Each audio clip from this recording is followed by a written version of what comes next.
time yan sa DZRH, bahagi ito natin programang 4:31 hapon. Happy, healthy at iba pa. Partner Cory, go ahead. Siyempre, gusto natin maging healthy sa 2026. Ang pinili natin ngayong hapon na ito ay mga everyday aches and pains, yung mga pang-araw-araw na mga reklamo natin sa katawan. Tulad ng, matanong ko nga, may kirot ka ba? Napasok ka ba? Masakit ba ang katawan mo? Diba? Yung mga everyday aches and pains. Nag-e-emote na si Partner Emer dyan.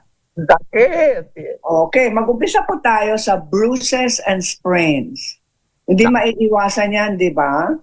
Anong gagawin natin? Kasi maraming taong nalilito. Ano bang gagamitin ko? Cold compress o hot compress?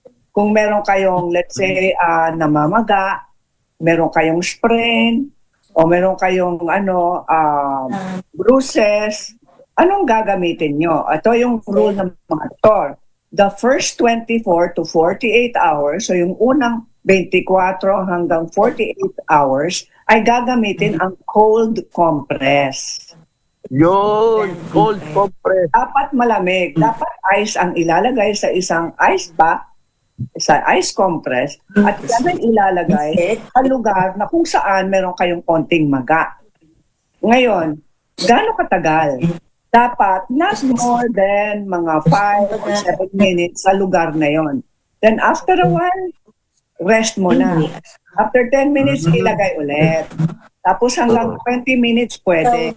Tapos tanggalin ulit. Hindi pwede tuloy-tuloy. Oh.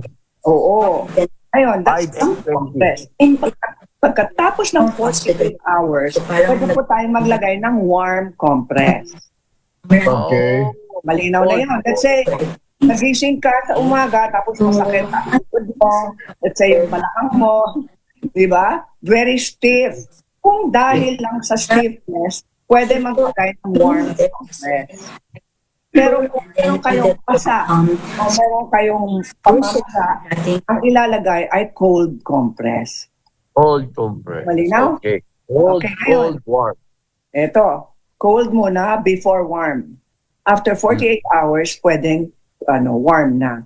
Pero kung let's say, stiff ang katawan mo, pwedeng maglagay ng warm kaagad.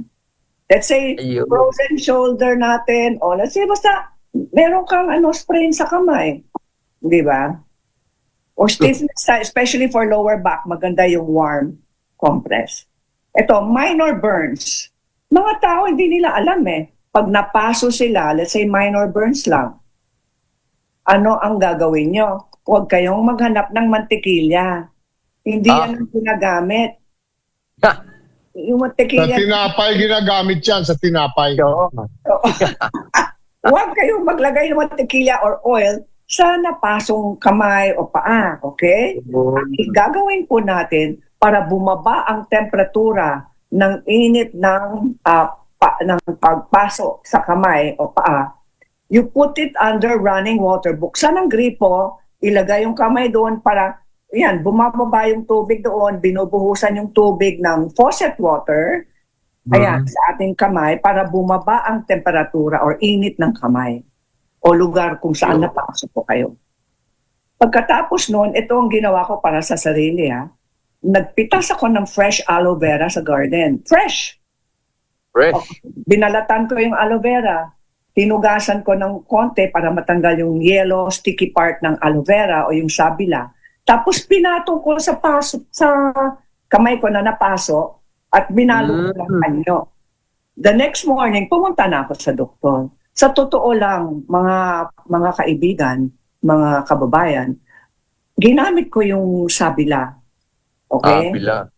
Alam po ninyo, pagising sa umaga, halos nawala na yung init ng kamay ko. Yung init ng paso. Parang aloe vera ba yan?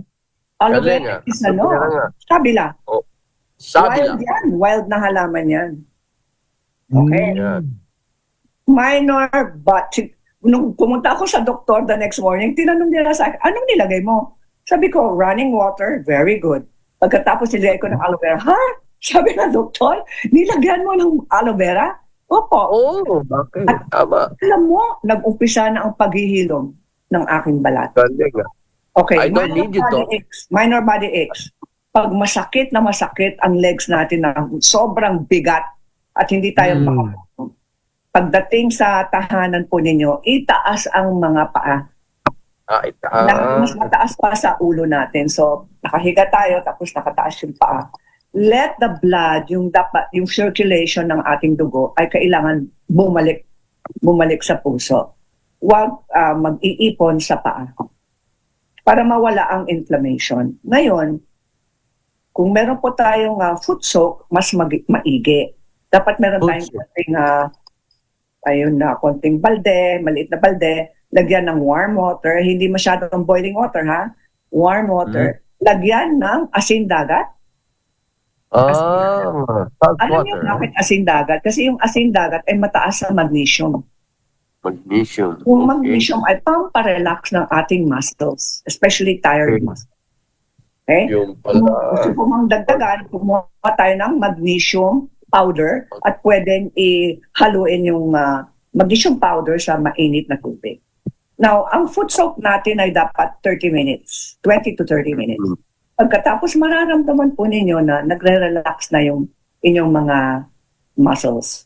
Pagkatapos kung meron tayong coconut oil, pwede rin imasahe ang paa. Kasi lahat ng mga nerve endings ay nasa paa po natin.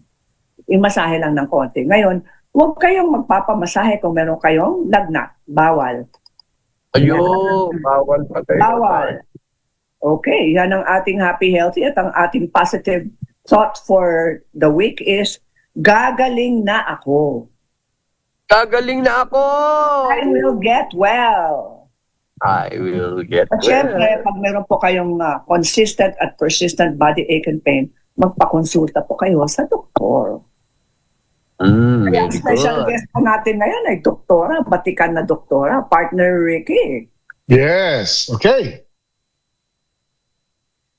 It is. Ano kaya Or- pinag-uusapan natin ngayon kundi ang super flu. Takot ang buong Pilipinas sa super flu. Kaya tumawag po kami kay Dr. kay Samuel Ang ng Chinese General Hospital. Hello, Doc. At makakausap natin siya after the break. Sabay po mga kaibigan, 4:38 ng hapon. Magbabalik po kami at makakausap natin ang ating special guest. Special guest. Tama.